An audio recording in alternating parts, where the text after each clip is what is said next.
We are back for another episode of You, Me, and Ennui. And our season's focus, of course, is on relationships. And this episode, we are going to be talking about our relationships with our careers, with work. And especially when we arrive to a big, sometimes scary question, what happens when I want to change careers? So I'm really excited to introduce our next guest. After I share a little bit of his story, I think you'll be just as excited and intrigued. So our next guest is Chris Lawton. He is a seminarian with the Paulist Fathers, as well as a medical doctor. He received his undergraduate degree in biochemical sciences at Harvard University and his medical degree from Columbia University. During his time in New York, Chris became a parishioner at the Church of St. Paul the Apostle, the mother church of the Paulist Fathers, before returning to his hometown of Milwaukee to serve as a palliative care physician. In 2018, born out of reflection on the spiritual care needs of his patients and ongoing reflection on his parish experiences in New York City, he entered seminary for the Catholic priesthood with Paulists. He is currently finishing his 5th year of formation, pursuing a master's in divinity from the Catholic University of America, and recently completed a training program in hospital chaplaincy. Welcome, Chris. Thanks, Kate. Great to be with you. It's so great to have you. Just reading your story makes me so excited to really unpack, what your journey has been like and what our listeners might, be able to glean from it. And we're just really excited to be talking about this idea of, our relationship with work and, sometimes where there might be a surprising spiritual twist, even in this case. So I would love to start with, asking you a little bit more about your story. You established your medical career as a palliative care doctor before entering the priesthood. I can tell that you love school, by the way. But can you tell our audience a little bit about your journey from studying and practicing medicine to becoming a seminarian? Sure. So, I whether I love school or not, there's been a lot of school. But, it's funny because school is both a privilege, right? It's always a privilege to be in school, but it's also I counted this year's 27th grade. So whatever that means to be in 27th grade, that's the year that it is. So I was pretty confident in college that I wanted to be a physician. And when I was in medical school, it took some time to figure out where my home in medicine would be. And during my 3rd year of medical school, I had the opportunity to do a rotation in a newer field of medicine at the time, and less new now, but still relatively new given the landscape of healthcare in general, hospice and palliative medicine. And I really was drawn to that work because hospice and palliative medicine more broadly focuses on making sure that we're doing everything we can to help patients live as well as possible for as long as possible when faced with serious illness. And so there's a very holistic, we would say, approach to that work. It's certainly about good science and good physical medicine, but palliative medicine, I think, is a real model for good healthcare in general, and that it really seeks to care for the whole person. Of course, we always want to do that, but palliative medicine as a field is always seeking to attend to emotional and spiritual needs as well. So I found that work very meaningful. I became an internist, so I did 3 years of training after medical school, learning about the conditions and ways that various organ systems can be affected, and the things that affect the chronic illness often that affects many, many adults. And then at the end of that, I did a training in a fellowship program in palliative medicine where I got to dive more deeply into what it means to journey with patients and families who are dealing with serious illness, many of whom have cancer, advanced organ failure, and other things that make people ask questions about how am I going to live well given an extraordinary setback in my health. What was meaningful to me about that work, we could say that palliative medicine broadly has 2 large buckets that it attends to. One is symptom management, so helping people feel as well as possible, and there's medications and other therapies we use to, for instance, treat pain related to cancer. And so symptom management and quality of life are definitely, from a physical, emotional standpoint, a very big part of the field. But another big part of palliative medicine focuses on communication work and helping patients primarily, but also loved ones, think about planning for the future. Think about setting goals.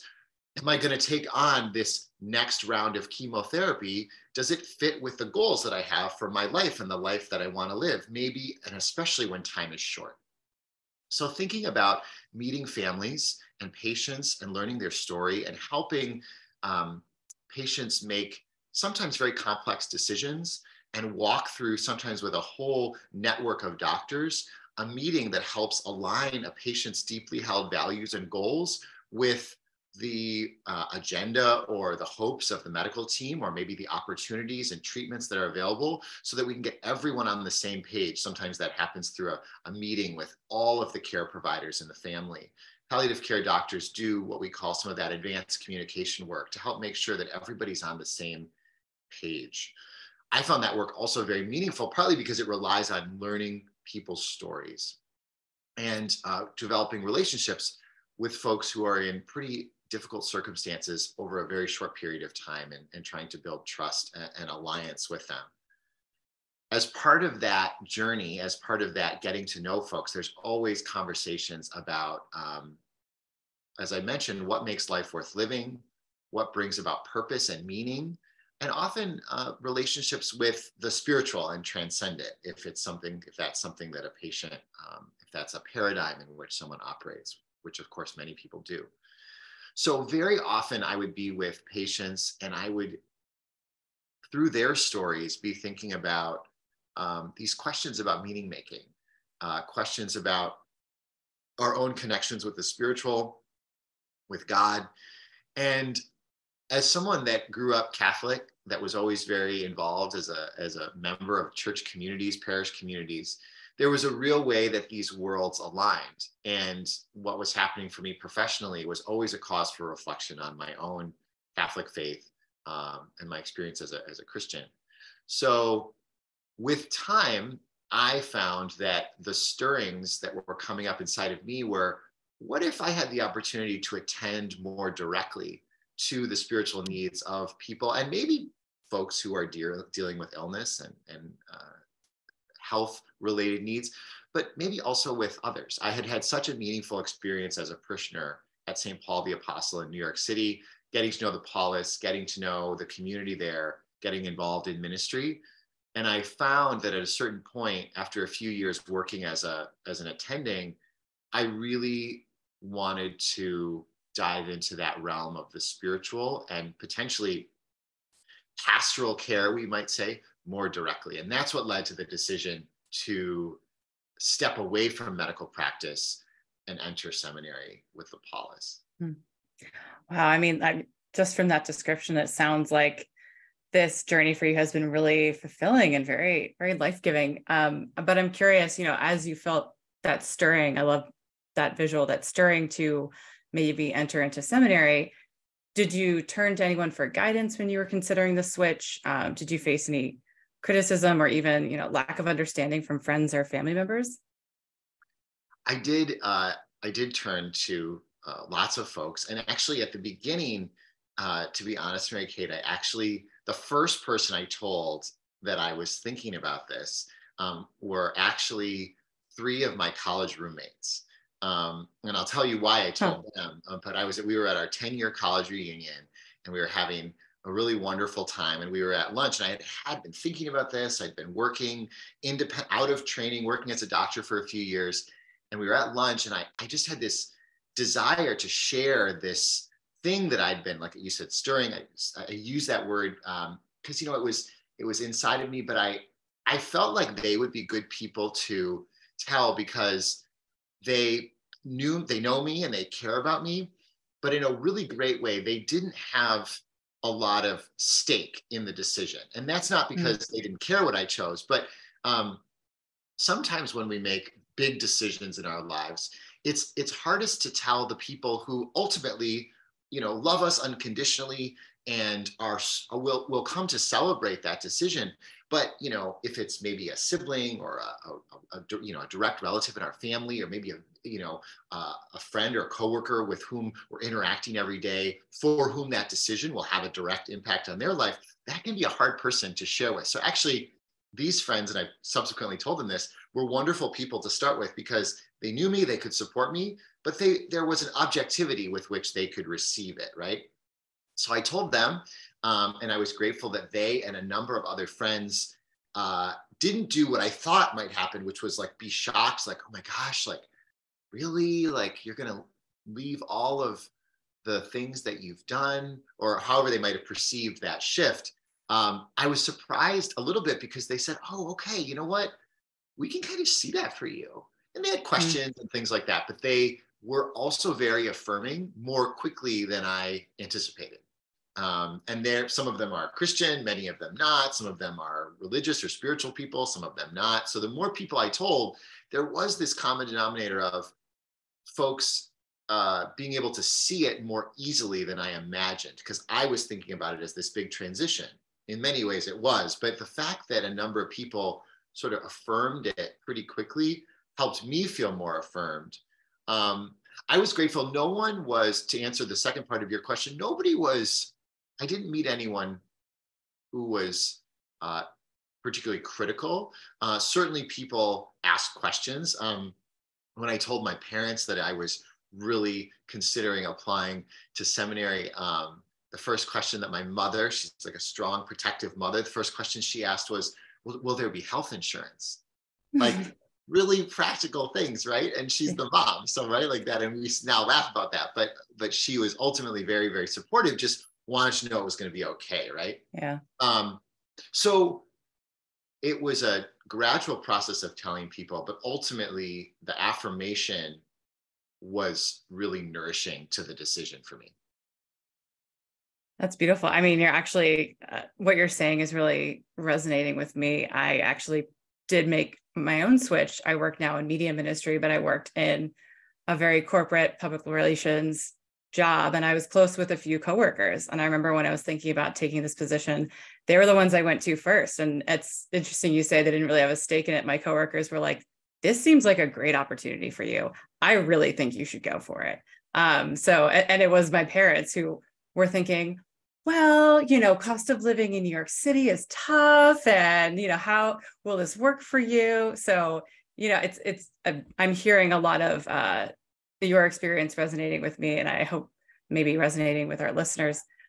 So that's great. But and I'll just add to that, because thanks for sharing that. And I don't know if you found this when you shared that information, but one of the things that is definitely true in my own journey is that whenever we take the risk of sharing with people something like, hey, I think I might want to make this big switch, or I might want to start this new chapter. The longer I've gone on this journey in seminary, the more I see this not so much as a change or a switch, and more as sort of a next chapter and for me, what was a natural continuation of things that were already there, right?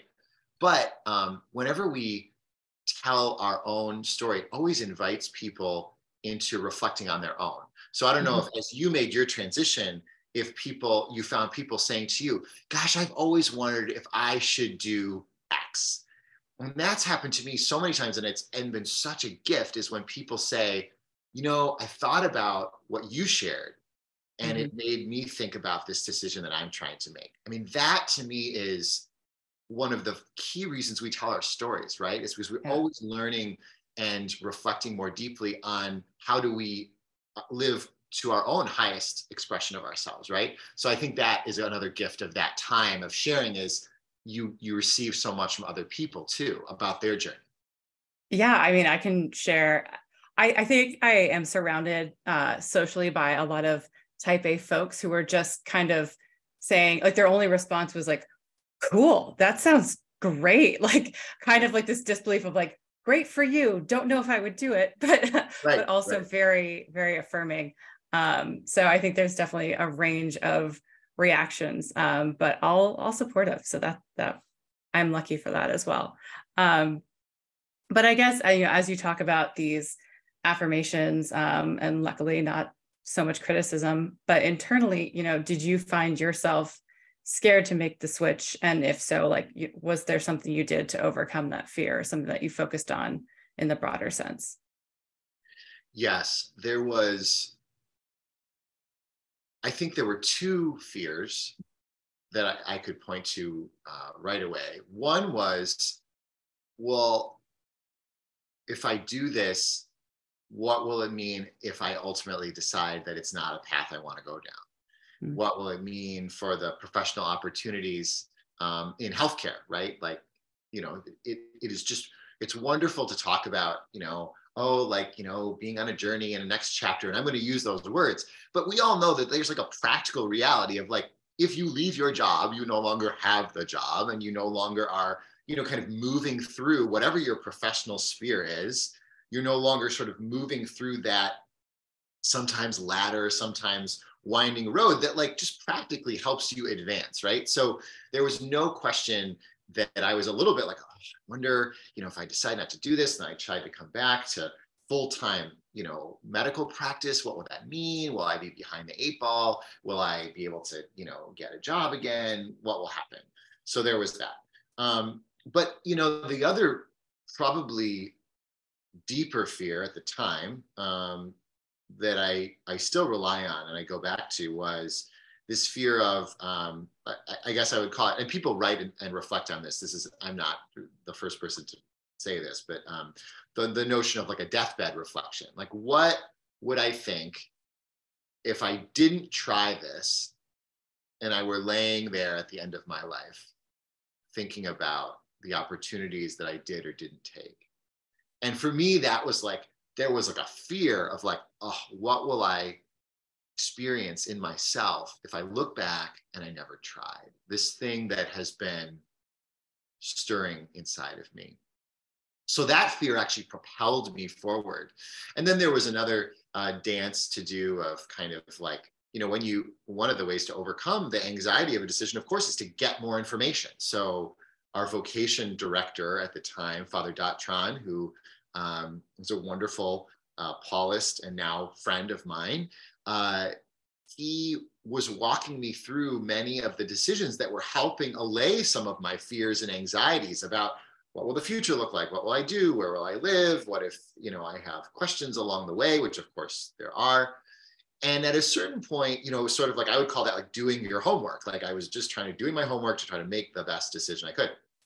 But at a certain point, Father Dot said this wonderful thing where he said, Chris, I don't think I have a whole lot more information that I'm going to be able to give you. Mm-hmm. I think you're going to decide something and then there will be more you learn, but it probably will only come once you've made just the next decision, which at the time was really just to apply and to be part of our first year program in seminary that we call the novitiate. And that's really the only commitment that's being made, right? Beginning. They're not ready to ordain you a priest. They're not even ready to say that you should be a Paulist. It's just one step in the journey. So that was really, really helpful. And I think also just realizing that you make one decision and then in the future you make another decision.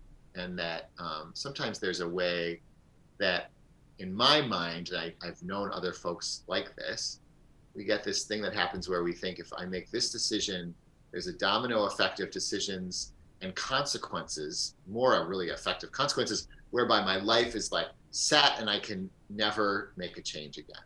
And sort of like I'll be stuck. And that's just usually not the case, right? So I think realizing, make one decision, we'll see how it goes. That was very helpful. Love that.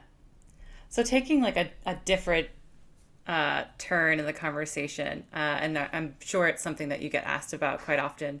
When it comes to the combination of faith and medicine, science and faith, really, what do you tell people who might not understand how a scientific field like medicine and a spiritual vocation to the priesthood could really ever go together?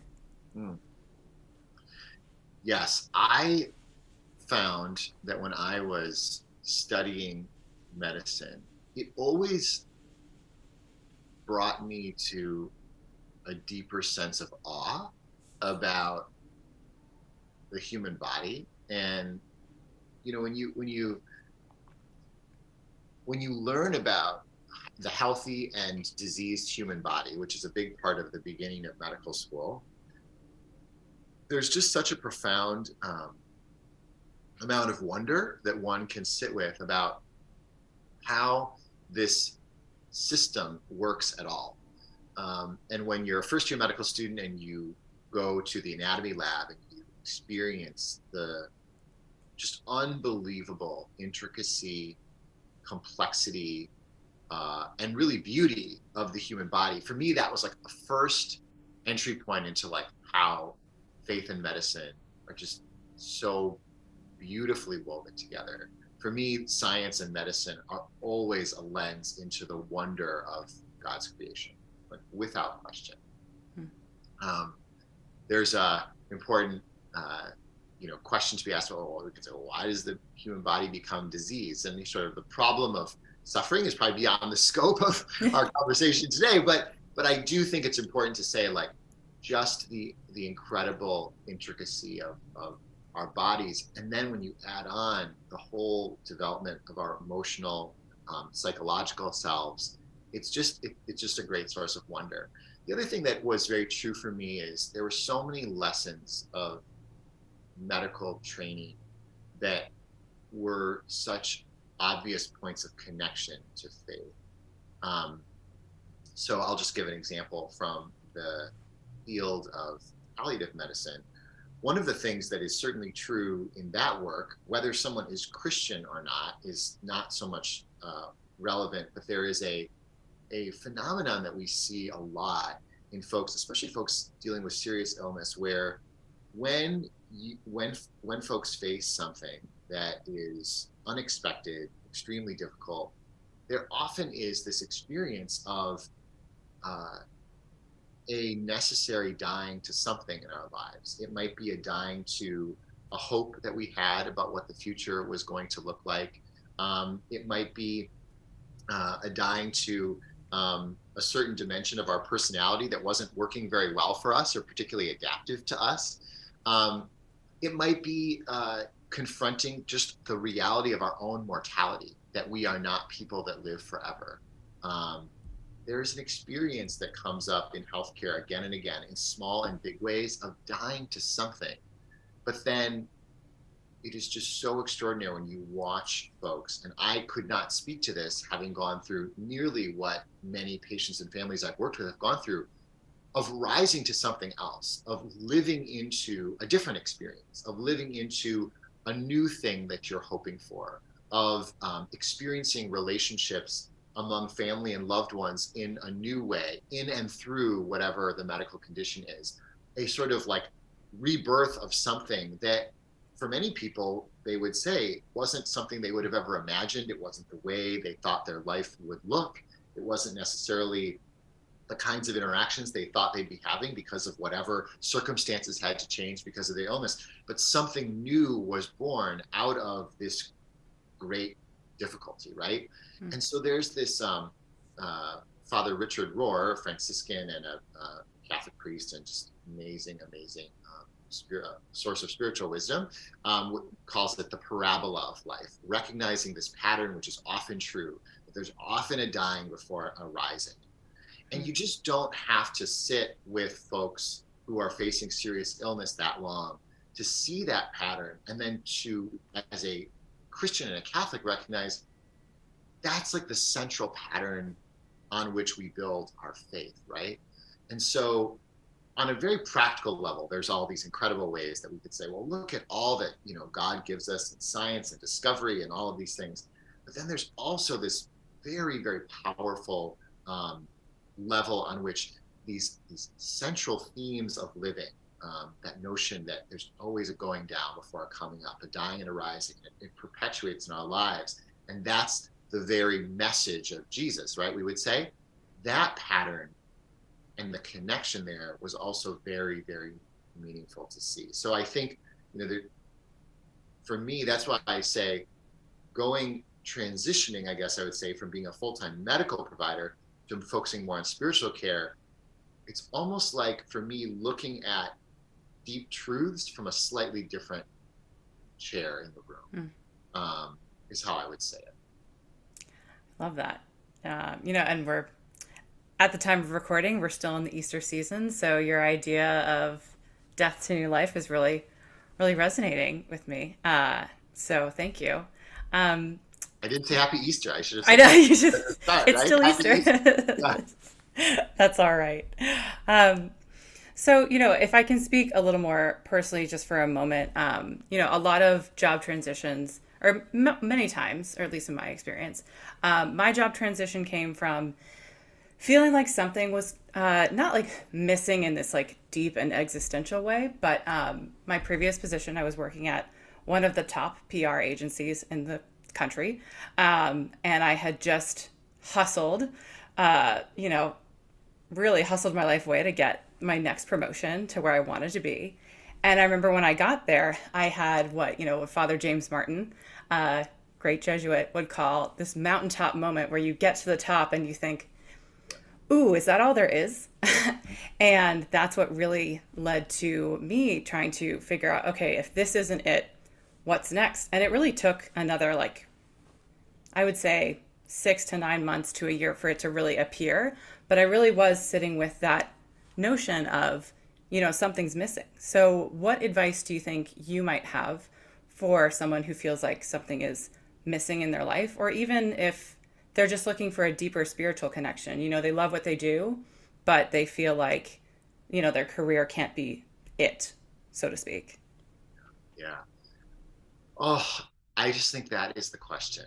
Isn't that, I mean, what you just wrote by that is so the question, which is, right, like, it's for so many of us, I so identify with what you just described, and that trajectory of working towards that.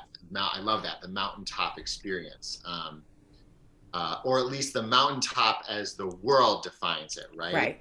Right. And then getting to those moments and saying, oh, okay, that was good. Maybe for me, that was good, but then what else? Like I thought, I don't want to say what you thought, Mary Kay, but when I've had moments similar to that, then you're like, wait, I guess I thought there might be something else, like another feeling, right? Right. And I don't say that as a knock on the corporate world, because like what really highlighted it for me was that I saw my colleagues who were just absolutely on fire for what they did. And I was like, man, I do not feel that way. Yeah. And is this worth all the work if I don't feel as fulfilled in it as my colleagues do? So I like, for anyone listening at home, I'm not knocking the corporate world. It's just, my experience with it. Yeah, right. And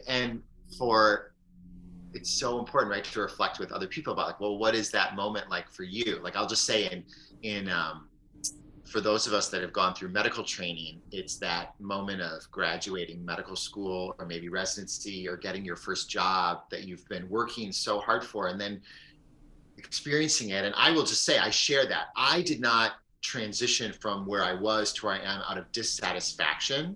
Mm-hmm.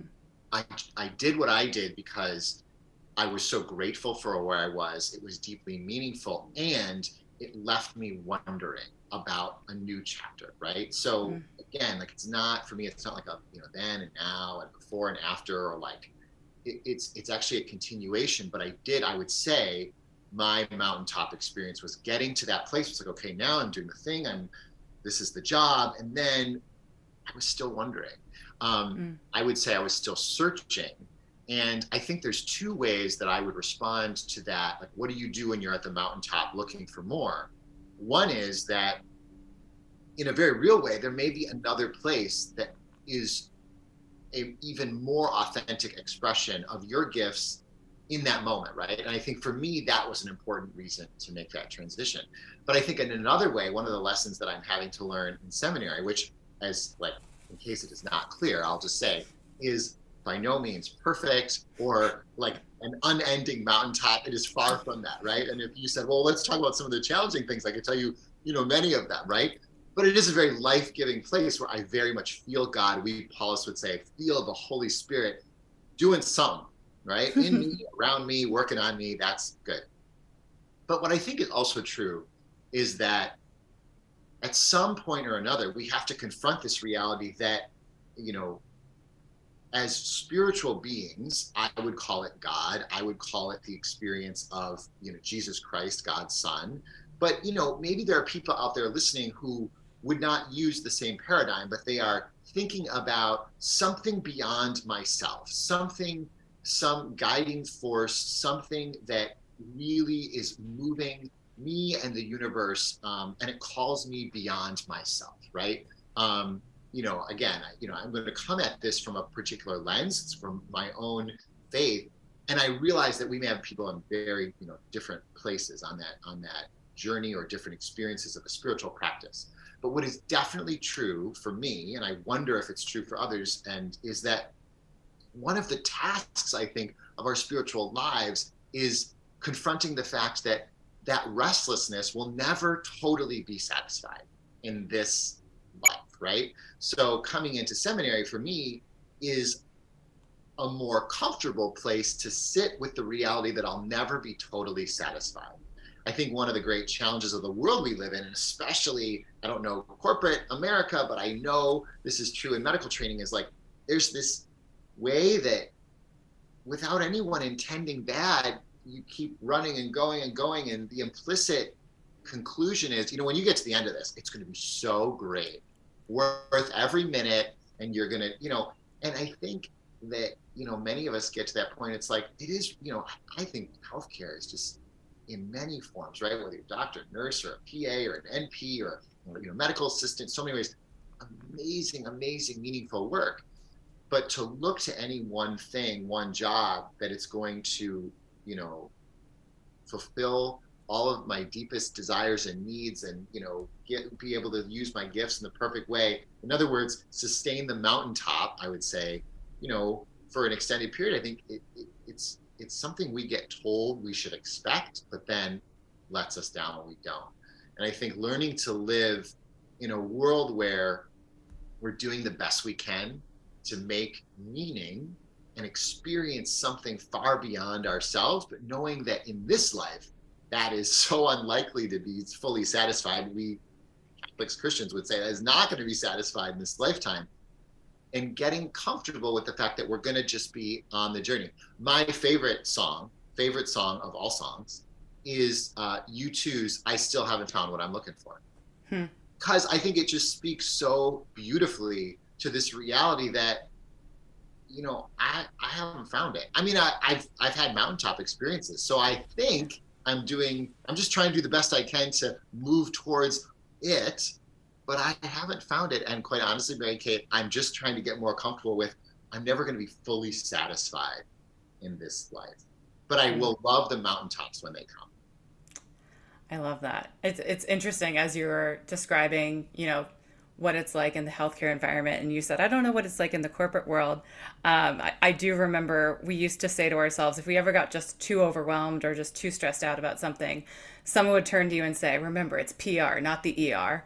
And that was just a good reminder that, unfortunately, we aren't changing. We're not saving lives. But sometimes we were operating as though, this was going to change the world.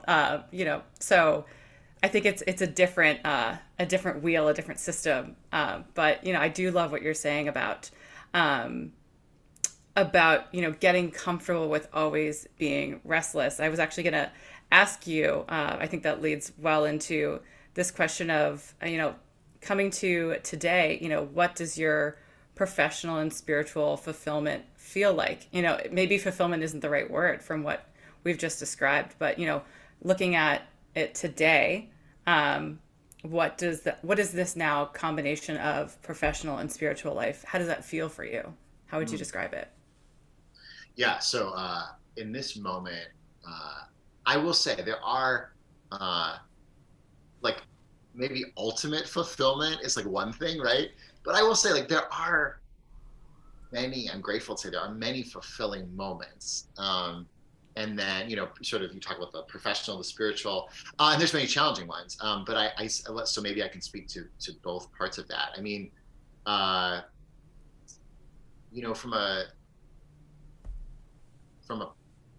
a professional standpoint, a lot of seminary is learning about what the day-to-day life and work of a minister is. And so I will say, like, seminary does a great job of dispelling the notion that working as a minister or pastoral care person, whatever your job is, and we're always thinking about what does it look like for a priest, but we could think about a lot of people who do spiritual care like other fields, right? Like you don't spend all day in like the deeply meaningful work that was the reason you went into it, right? So like, I'm definitely learning that that's a big thing. And I think that priests and folks who work in spiritual care, like everyone else, you know, work towards a thing that they may not necessarily spend the majority of the day doing, right? And there's, you know, administrative stuff and, you know, things you have to do and other obligations, right? So there's that part. But I will say, like, you know, what is meaningful to me often are like these little moments. Like last year I was working at our parish in Chicago, and like on Thursdays I would go and I would teach 6th grade religion. And I haven't worked a lot with kids. We used to joke with our school teachers there, like my whole work is with older adults, right? And that's like very comfortable with older adults, like love hearing stories and working with people who lived a lot of their lives.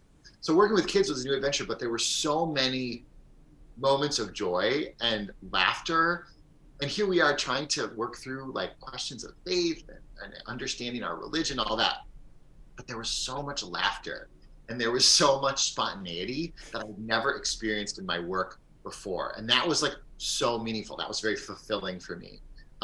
This year I'm back in school, and sometimes, you know, being a Paulist, you know, we come at this question of being Catholic with this lens of who is not with us, who might feel God bringing them into the fold, but not quite know how to get there, who hasn't felt welcome, who's on the fringes and, you know, needs an invitation or needs someone to stand up and say, this community of people, I'm going to be with them and just affirm that we're here together and we're going to be counted, right? Like the Paulists are looking at the margins of our church and of our society and saying, you know, who isn't here, and are there ways that we can serve them being here? And I sometimes, when that mission is expressed by one of my brothers in class, you know, there are these amazing moments sometimes where like afterwards, maybe not in class, but like someone will come up and say,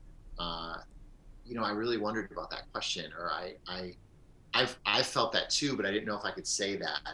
And I believe so much that, you know, Pope Francis is sending a message of we're here to journey with each other on this business of being spiritual creatures, and, you know, in our world of Catholicism, journeying together more closely and walking with people in the messiness of life.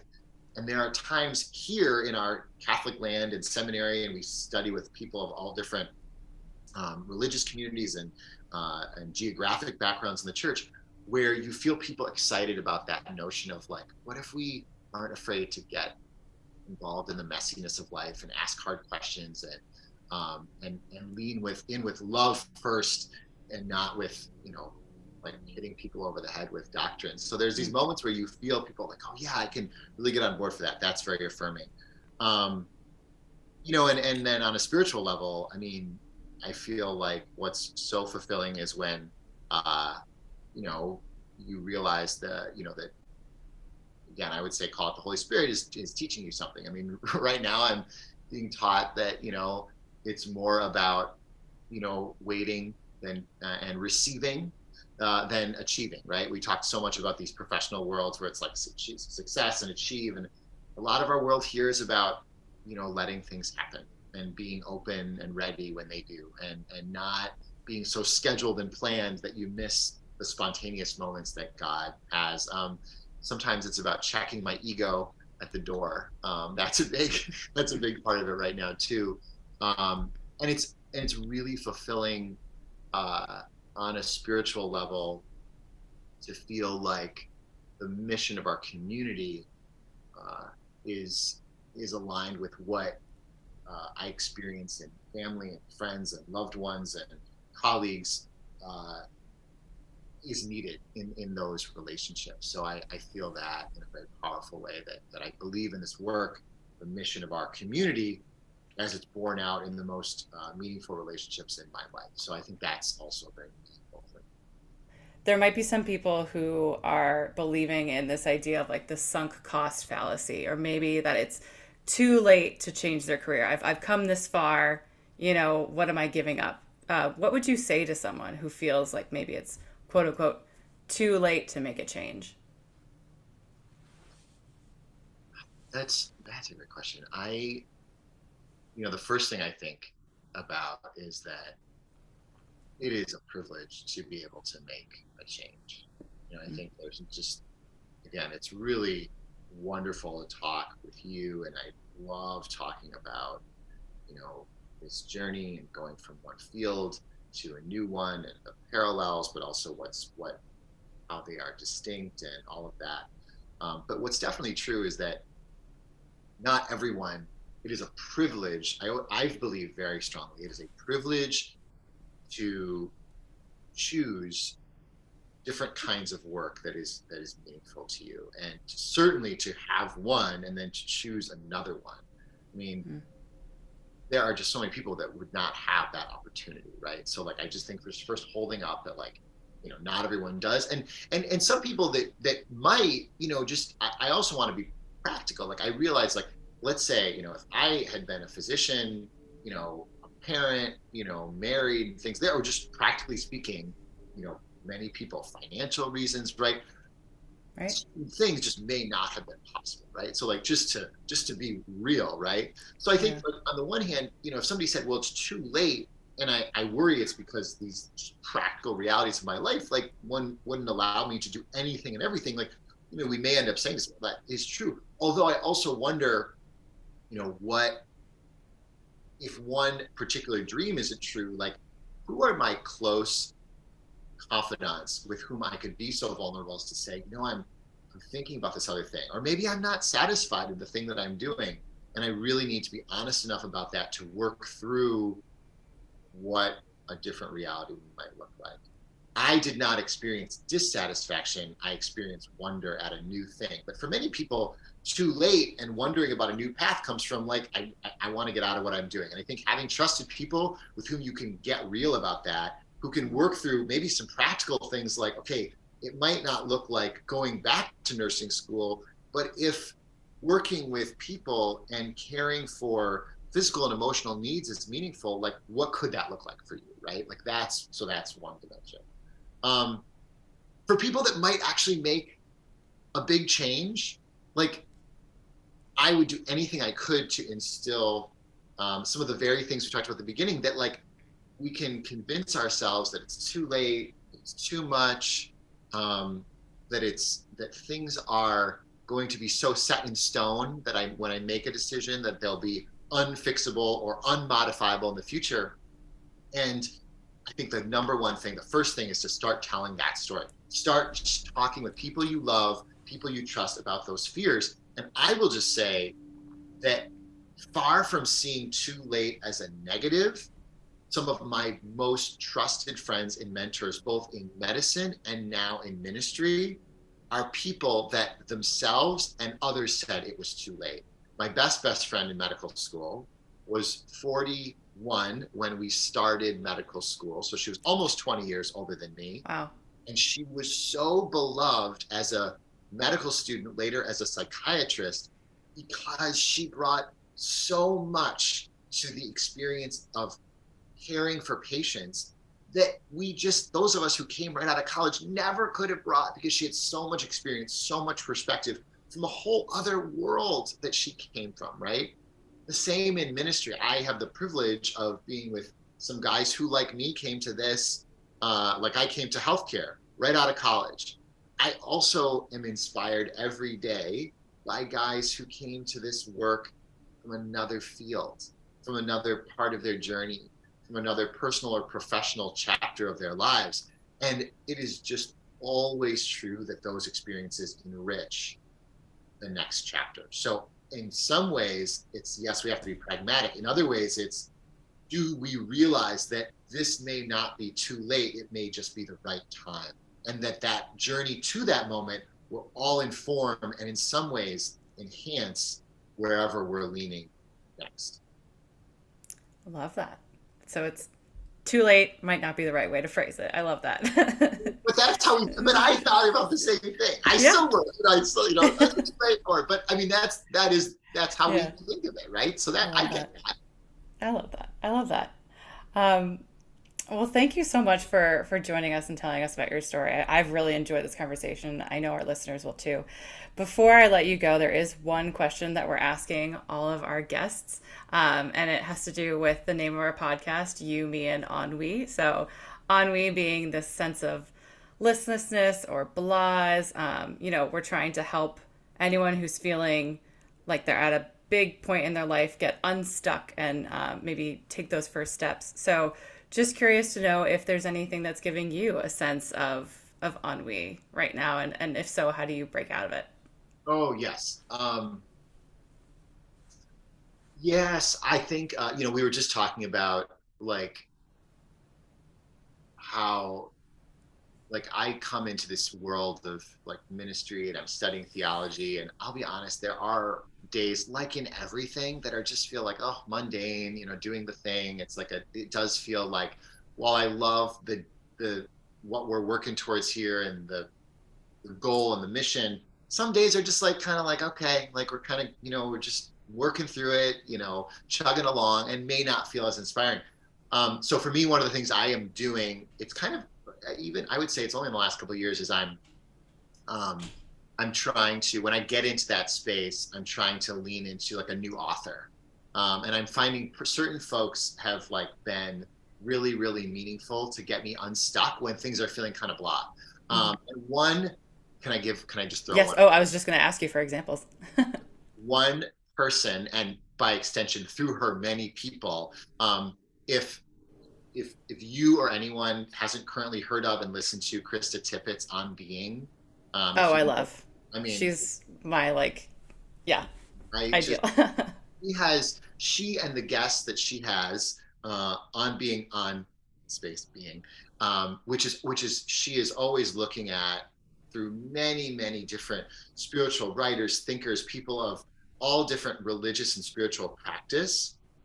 uh what are the deep truths of our lives, and how do we sit with them and work through them. She has helped me get unstuck so many times, because something she says, or someone she interviews, or just the way she frames a conversation is just so what I need to hear, at that moment. So I will just say, she's one person that gets me unstuck, right now. Yeah, Krista Tippett is one of my heroes. So you're really speaking directly to me. I remember I listened to her interview with the Irish poet and mediator Pádraig Tuama, and I was never really that into poetry, and it completely changed the way that I look at poetry. Oh my So, gosh. I couldn't agree. I love his. I have had the same experience. I'm usually a poetry person, and I have a couple of his poems saved as notes in my phone, because sometimes, actually, when there's one of them in particular that I go to when my prayer life is stuck and I just feel like, God, where are we at?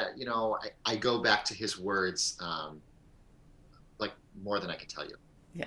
Oh, well, we'll definitely leave some more information about those then in the show notes, Yes. since Oh my we're gosh. we're, we're fangirling about him right Yeah, we now. are. Well, thank you so much, Chris, for joining us.